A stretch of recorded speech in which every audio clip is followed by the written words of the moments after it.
Bom, o interesse pela ciência é muito simples. O lápis era muito mais leve do que a enxada. Eu trabalhava na roça, então enquanto eu estava fazendo a lição, eu não ia para a roça. Então eu fazia lição bem feita e tal, e comecei a ir mais para o lado intelectual, fugindo de alguma coisa, né?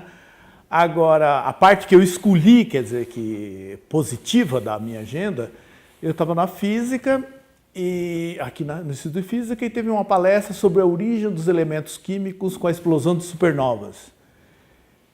Eu me fascinei com aquilo, quer dizer, de explicar os nossos átomos a partir da origem das estrelas, era o professor Pacheco. Aí depois da aula, eu e mais uns amigos fomos falar com ele, ele falou, você gostou? Vem trabalhar comigo no IAG. Eu falei, como? Eu pago uma bolsa de iniciação. Eu falei, então eu vou fazer uma coisa tão bonita e ainda você vai me pagar? Ele falou, é. Eu falei, nossa, então eu posso trabalhar um pouco menos, pegar uma bolsa e me dedicar mais à ciência. Então foi assim, foi a partir de uma conferência muito boa que eu me encantei e resolvi trabalhar no céu, né? Já que eu já tinha fugido da roça mesmo. Agora eu estou voltando para a roça. Mas o começo foi mais uma fuga e depois a escolha foi no primeiro ano de faculdade, só que eu tive uma ideia de que eu podia ser cientista, porque quando você está fazendo física, você acha que todos os astrônomos já morreram lá, né? O Kepler, o Galileu, não tem mais astrônomo hoje, astrônomo é só de antigamente. Aí você vê um astrônomo vivo e ainda fala, vem trabalhar comigo? Trabalhar no céu? Opa! Bom, aí um caminho foi bem torto, né? Porque como eu queria estudar e não tinha como, lá no interior onde eu estava, aí minha família, que é muito católica, falou, olha, filho de pobre pode virar padre, né? Eu falei, tá bom. Então fui estudar para padre, estudei 6 anos no seminário, mas eu não tinha vocação nenhuma para ser padre, então abandonei o estudo de seminarista, e só que com isso eu me distanciei totalmente de tudo quanto era ciências humanas, porque aquilo, joguei no mesma lata de lixo o meu passado religioso e as ciências humanas, e resolvi me dedicar às ciências exatas, para a qual eu não tinha sido treinado, mas eu gostava de matemática, então a matemática me abriu as portas, e aí eu dei umas aulas particulares lá, comprei uma malinha e vim trabalhar em São Paulo para entrar. Eu tinha ouvido falar da USP e tal, né? Então eu trabalhava em indústria metalúrgica, trabalhava também em construção civil. Então eu trabalhava, você chega pela periferia, né? Então passei alguns anos de pensões nos subúrbios, mas sempre estudando. Eu estudava de pé no ônibus e tal.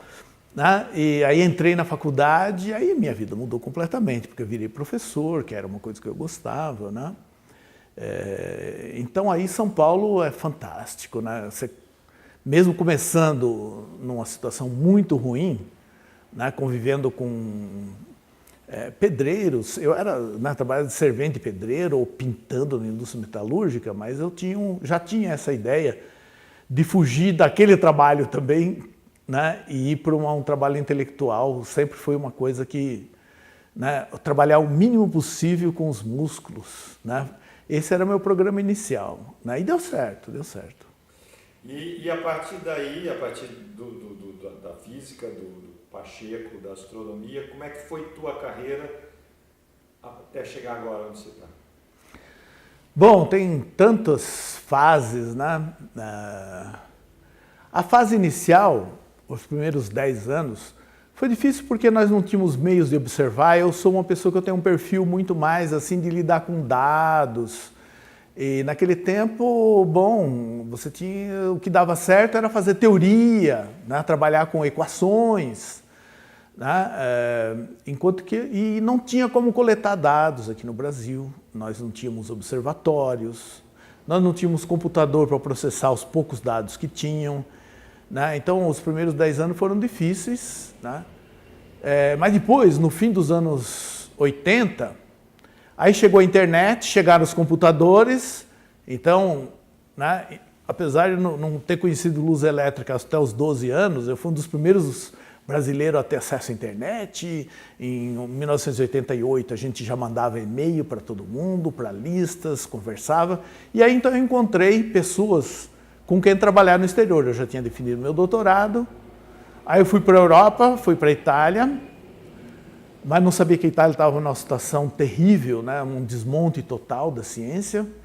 Então não adiantou muito. Mas depois que eu voltei, aí eu fui para os Estados Unidos. Eu tinha descoberto a periodicidade de Eta Carina. Aqui eu não tinha muito o que fazer mais, né? E aí eu fui trabalhar em Boulder, no Colorado, né? E aí foi um outro mundo, porque aí eu me joguei num mundo muito grande, aonde cada pequena descoberta era colocada em relevo. Então, a minha descoberta da binaridade de Eta Carina foi colocado no grande mural do Instituto de Física, onde que trabalhou o Gamow, o Mario Schimber, e aí você entrava no elevador, e aí as secretárias, os outros cientistas, ali também tinha prêmio Nobel toda semana, né? Toda semana, e eles vinham te perguntar, na hora do café, você tem um prêmio Nobel que está te perguntando, né? O prêmio Nobel do Bose-Einstein Condensation, né? Queria saber como é que era essa coisa da binaridade de Eta Carina. Então aí você começa, e ser tratado por igual, por todo mundo. Então não importa de onde você veio, né? Ninguém sabia ali o que era o Brasil, mas sabia o que você tinha feito. Então isso era colocado em relevo, aí saía no jornal do Colorado, aí eles me mandaram para um grande meeting da American Astronomical Society. E, então me colocaram numa posição de eu fazer um pronunciamento assim para público, para divulgação, né, com o meu inglês ainda engatinhando, e aquilo saiu em jornais do mundo inteiro, né? De repente, então eu vejo assim meu nome assim, aquelas letras tudo em árabe e o meu nome em itálico. Aí em chinês, aí comecei a receber carta da China de médicos que achavam que essa estrela podia influir. Aí eu tive uma noção, né, do quanto uma divulgação científica pode atingir, né, e atingir o mundo inteiro, né? E aí minha mulher fez um pequeno blog para mim em 1997, fez um blog onde que eu punha as minhas medidas, que eu tinha uma previsão, e aí eu comecei a notar pelos e-mails que recebia, né, a quantidade de pessoas que estavam consultando, esperando para ver se aquilo ia acontecer ou não ia acontecer. Então aí eu comecei a trabalhar num sistema globalizado, e eu era convidado, inclusive, pelos meus concorrentes para me malhar onde que eles trabalhavam. Então eles me pagavam hotel, avião, tal, para me pegar de pau no instituto deles, o que era ótimo, porque aí os estudantes deles me entendiam e começaram a colaborar comigo, trabalhar comigo e tal, né? Então é um mundo que muito interessante, porque tem a competição e os seus competidores, como foi no meu caso, te abrem oportunidades de progresso muito grande, porque eles têm alunos muito bem treinados que viram seus colaboradores, né? Então até hoje eu tenho colaboradores que foram formados pelos meus competidores. O que ela tem de interessante é assim, eu era um moleque de beira de rio, que gostava de nadar pelado, e olhava para as estrelas que nem jacaré, não sabia de nada, era um moleque de periferia, e mais fugindo do que procurando, porque eu não sabia o que tinha pela frente, o que eu poderia ser. Não, eu saberia o que eu não queria ser. Então eu consegui um caminho para chegar a um mundo completamente diferente. Né? Ninguém nem falava em NASA, né? Atualmente eu tenho meus colaboradores na NASA, a gente toda semana conversa, publica junto, tal. Então é possível você sendo uma pessoa comum, a ciência é uma grande possibilidade, porque só tem seu cérebro para trabalhar, né? E você vai ganhar mais do que você ganharia trabalhando num bar ou numa enxada. É uma boa profissão, né? E as pessoas toda hora falam assim, olha, vem aqui, mês que vem você vem aqui na NASA a gente vai fazer um colóquio e tal. Ou você tem amigos, formar times, a gente forma times na Suécia, nos Estados Unidos, trabalha todo mundo junto e tal. né? Então, isso é uma coisa incrível, né? A ciência é uma possibilidade de ascensão social, digamos assim, real para a gente pobre. Eu já faz muito tempo que eu queria abandonar Itacarina, né? E nunca consegui. Né? Depois eu até posso dizer por quê que eu nunca consegui abandonar Itacarina. Nós descobrimos que ela tem um buraco, né? E nós agora queremos medir esse buraco, porque é um buraco que se abre, fica um mês aberto, e quando ele está para se fechar, ele se fecha do lado de trás da estrela. Tá? Então eu quero arrumar um jeito de mapear o tamanho desse buraco. Enfim, é uma pergunta técnica, digamos, né, um detalhe desse buraco. É um fenômeno, digamos assim, um pouco exótico na astronomia. Não é um eclipse. A gente sempre falou eclipse, mas não é um eclipse. O apagão de Itacarina é um buraco em que a estrela menor entra e se fecha lá dentro e depois sai de novo. Né? Então eu quero saber a profundidade desse buraco, a área dele. Itacarina é uma estrela muito famosa, porque nos anos 1840 ela se tornou a segunda estrela mais brilhante do céu, que depois de Sírio era a mais brilhante. Ficou uns 30 anos assim, se apagou, e durante a guerra, Segunda Guerra, ela voltou a brilhar de novo, né? E ela tinha uns piripaques meio secundários, porque ela é uma estrela de 5 milhões de sóis, e de vez em quando ela tinha alguma coisa estranha. Que ninguém conseguia explicar. E aí eu comecei a observar essa estrela e descobri que esses piripaques eram porque ela tinha uma companheira, e quando elas dançam e a órbita excêntrica pequena chega perto da grande, então dá uma série de fenômenos, né? Então eu descobri que era um sistema duplo,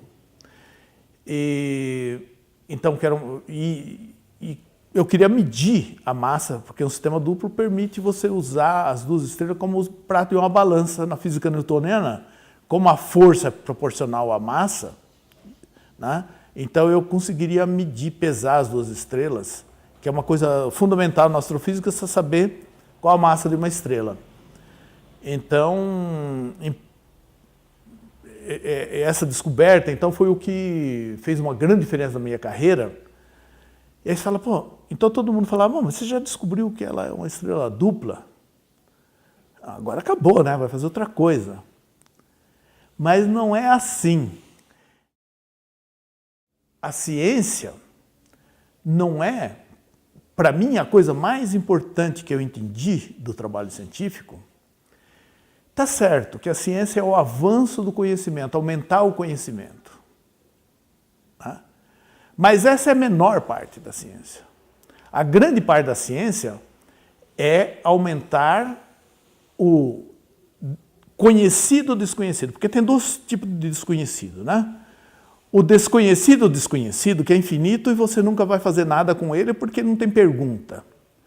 Mas o desconhecido conhecido é onde estão as perguntas que te permitem você atacar. Então, o que a ciência faz é aumentar o número de desconhecidos que são conhecidos. Então, por exemplo, imagina, o Brasil ninguém sabe que existe o Brasil. Está dentro do desconhecido das infinitas possibilidades. Aí alguém descobre o Brasil, então aumenta o conhecimento sobre os continentes na Terra. Mas o desconhecido aumenta muito mais, porque fala assim, nossa, qual o tamanho disso? Qual a vegetação? Ilha de Veracruz. Qual a vegetação disso? Se tem povos que tem ali, se tem minerais. Então, o número de desconhecidos aumenta enormemente. Então, a descoberta de um desconhecido, que é o Brasil, produz uma lista de desconhecidos que é de centenas. Então, o conhecimento científico, o mais produtivo dele é aumentar a lista de desconhecidos. Então, quando eu descobri que ela é uma estrela dupla, as perguntas que antes não existiam, e que agora é o desconhecido conhecido, conhecido desconhecido, aumentou brutalmente e eu não conseguia abandonar, porque aí eu queria responder aquelas perguntas, mas cada coisa que a gente descobre aumenta mais as perguntas e eu não conseguia abandonar mais, porque o número de desconhecidos que nós temos anotados é muito grande. Ela está a 4 anos-luz, é isso? Está 7.500. Está pertinho.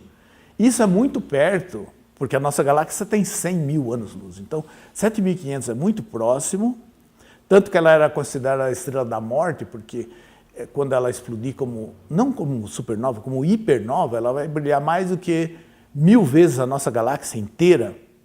Então se falava, não, essa estrela vai acabar com a vida na Terra, ainda mais se ela jogar aquele facho de raio gama que outras estrelas produzem,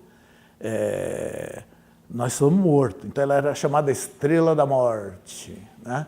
Aí ela se descobriu que, na verdade, o tiro dela, ela vai ter isso, mas o tiro dela, aquele tiro fininho, né, é um jato de raios gama, vai estar a 45 graus de nós, não é disso que a gente vai morrer, certamente. Qual era a outra pergunta que eu te interrompi na hora que você ia falar uma outra questão, além do buraco de Atacarinho, que você está investigando? Então, a principal para mim ainda é achar a estrela secundária. A menor, porque a maior tem umas 90, 100 massas solares, a menor a gente não sabe, 30, 60, e nós precisamos enxergar a menor. Eu só enxergo os efeitos indiretos dela no vento em volta da estrela. Então, até hoje não conseguimos com nenhum instrumento detectar diretamente.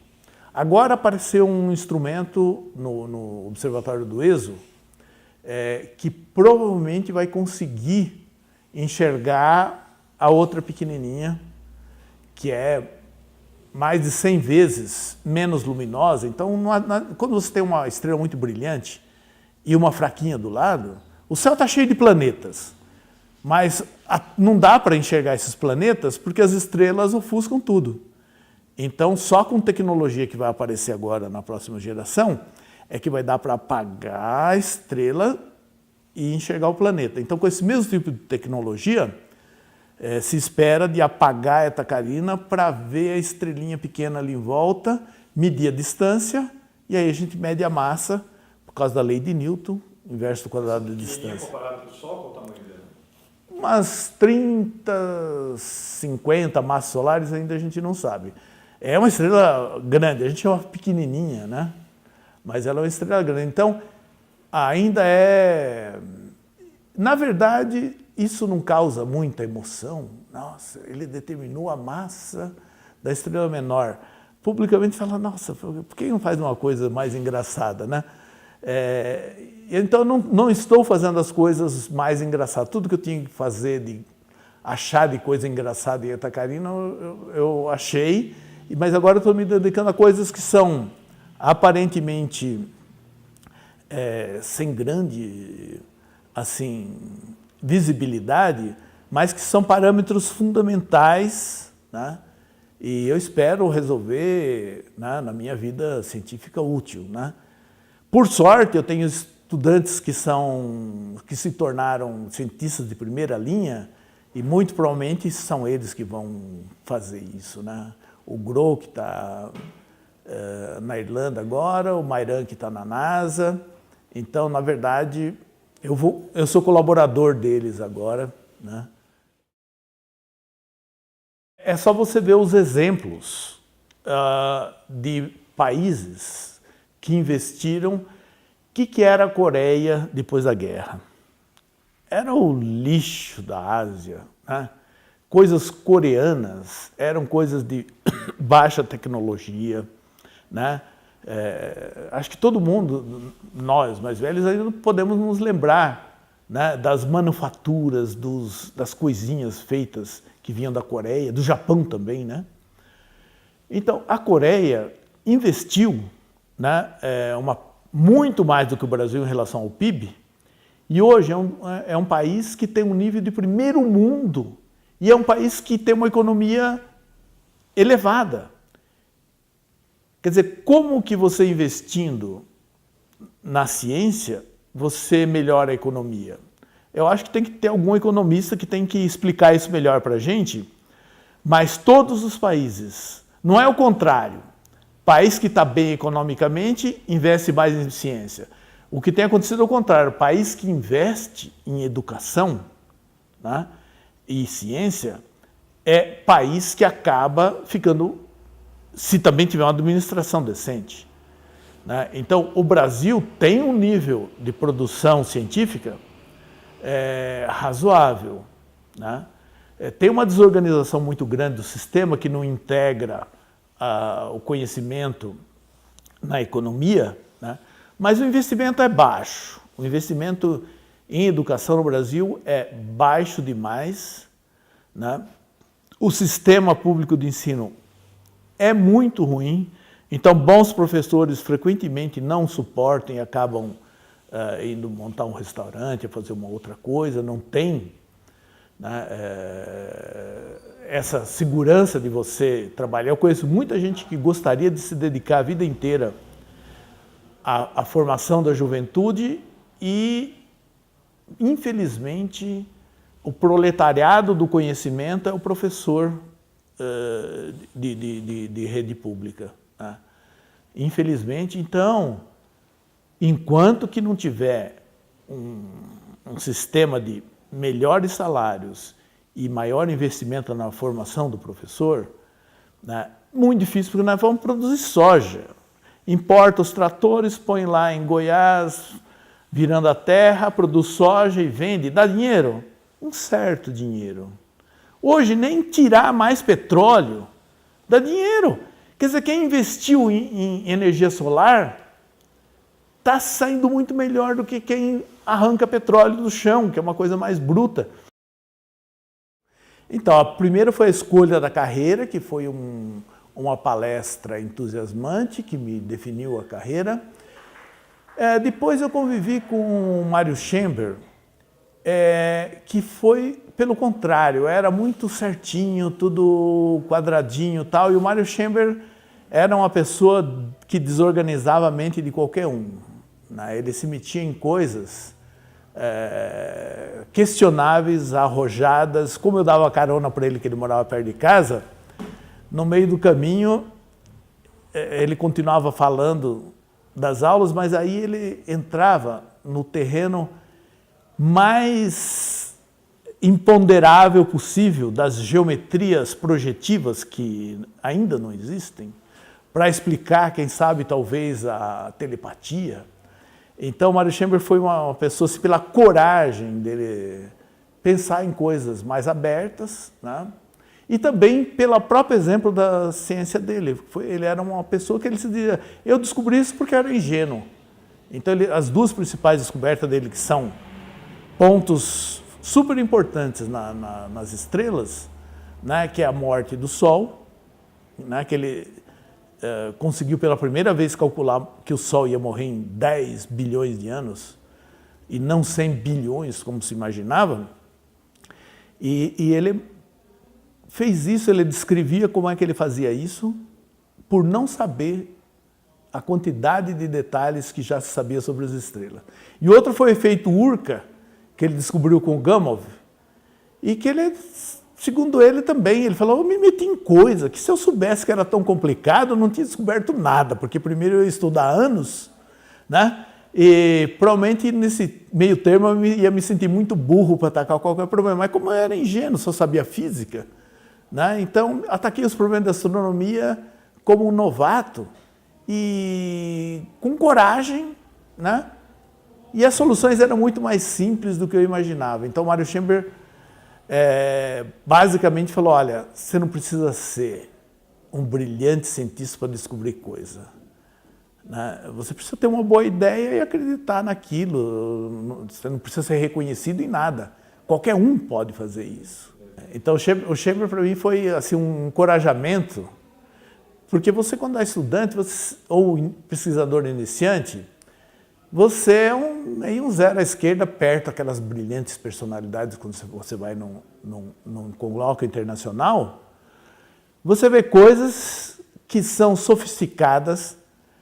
É inacreditável como as pessoas fazem coisas sofisticadas a um certo nível da carreira, uma pilha de coisas toda bem montada, com todo o controle. Você olha para aquilo e você fala, meu Deus do céu, até eu chegar lá. Mas eles também não começam assim. Ninguém começa de uma coisa sofisticada para... Né, todo mundo vai montando né? Então, a minha influência grande do Marchemi foi disso de começar com um problema que pode ser atacável, não ter nenhum preconceito sobre se a sua ideia é boa ou não é boa, você vai e resolve com o que você tem na mão, né? Então, isso foi uma coisa muito importante para mim. Eu não aprendi nenhuma técnica com ele, ele não era astrônomo, nunca fui num telescópio que eu saiba, né? Mas essa coisa do método, você conviver com um grande cientista, é importante porque você pega o essencial. Você não pega a informação, você pega a postura. Então, a postura é a coisa que é mais importante. Então, a postura, e você só pega a postura não indo em colóquios onde você é um zero, né? Ali você vê que você tem que aprender a montar todas as suas ferramentas, né? Mas a inspiração, ela não vem desse treinamento. Você tem um treinamento científico que pode ser todo montado, nós fazemos isso aqui muito bem, nós treinamos nossos estudantes, mas inspiração a gente não tem como dar para eles, a não ser que a gente esteja inspirado e eles captam alguma coisa, né, disso. A ciência, quer dizer, a ciência é isso que falam, não, mas você vai ser astrônomo? Meu irmão, por exemplo, falava assim, você faz física? Professor de educação física até que dá um dinheirinho e tal. Falei, não, física. Mas o que é isso, física? Você vai viver do quê? Não, também dá para dar aula de física, mas dá para fazer pesquisa e tal, né? Então, aí todo mundo fala, você vai morrer de fome. Não é verdade, não é verdade. A vida de cientista é uma vida... Então, primeiro é esse encorajamento de que você não começa ganhando uma bolsa, que nem uma bolsa de pós-doc, é uma bolsa excelente, fantasticamente boa no Brasil. Tem gente do exterior que vem para cá. A bolsa de pós-doutorado é uma bolsa que te permite viver bem. Mas o mestrado, doutorado, te permite viver enquanto você está investindo, né? Você não fica rico, mas nem um engenheiro fica rico. O engenheiro tem emprego, se forma engenheiro, tem emprego, assim, a não ser que vai na firma do pai, mas normalmente é isso. Os empregos iniciais, vida de médico inicial, vida de cientista é dura, né? E é basicamente para financiar. Então, você não precisa ser brilhante e nem precisa ganhar, você nunca vai ganhar muito, mas você vai ganhar muito mais do que você imagina que você ganharia, porque você ganha viagem para o exterior, você ganha, de vez em quando você tem que ir para o exterior passar uns 2 anos em um outro país para você se afastar do seu ninho que tem os seus problemas e suas possibilidades e achar. Então você vive em outro país. Meus filhos foram criados, né, na parte importante da vida deles, da infância, foram criados nos Estados Unidos, numa cidade fantástica, né? E eu não teria outra oportunidade se não fosse no mundo da ciência. Eu morei em Roma durante 2 anos, né? Foi fantástico você morar num outro país, aprender um outro jeito de viver. Então você volta, você olha as coisas diferentes no seu país, né? Boas e ruins, tudo diferente, você se afastando, né? Então você, certamente, se você fizer certinho o que você tem que fazer, que é produzir o seu conhecimento, a sua tese, que começa com a sua tese, né? Você tem um progresso garantido. E na astronomia não tem ninguém sem emprego. Fala, mas você vai ser astrônomo? Se você fosse astrólogo, você ganharia um dinheiro. Mas astrônomo? Eu não conheço nenhum astrônomo que tenha feito o seu doutorado e não tenha um emprego razoável. Então, agora, se você vai produzir alguma coisa brilhante ou não, depende de muita coisa, tem muitas coisas que você não controla. Bom, se você se meter a fazer as coisas com afinco, você tem muito mais chance de sair da média. A média já é uma coisa boa. A maior parte dos cientistas tem ali a sua descoberta, o seu paper por ano, essa é a nossa vida, né, de produzir reportes de progresso milimétrico, todo cientista tem ali o seu milímetro para fazer. Se aparece alguma coisa extraordinária, aí é loteria, e não é uma coisa que você pode controlar. Aí tem muitos ingredientes, né? Depende de você, mas tem coisas também que dependem das estrelas. Não é só você mexer com as estrelas. De vez em quando, se alguma mexe com você, aí a sua chance de ter um... Mas essa projeção é por pouco tempo. Aí você volta no cotidiano.